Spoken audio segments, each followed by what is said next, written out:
Toropo e kileng ya bo e le sekgantswane, mme gompieno mafaratlhatlha ona a o netse a mangwe a ikgatolositswe go tshwana le stadium sa maemo a boditšhaba sa Mmabatho.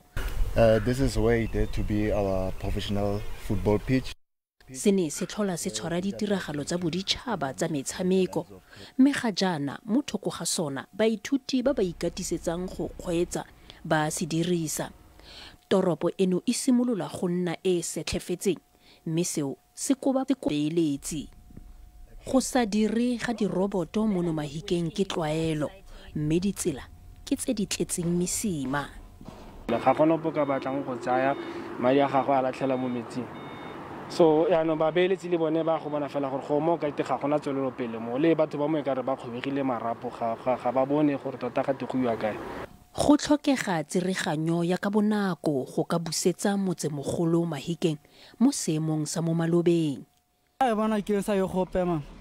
Wa tsena go toropong ditsela tsotlhe di ntselana ke di-pothole wa pota all over ke di-pothole. Mahikeng ka re nna ghost town man. Bona hela go maswe.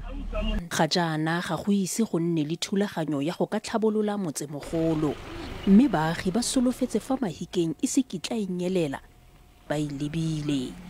Mpho Lepedi wa dikgang tsa SABC mo Mahikeng.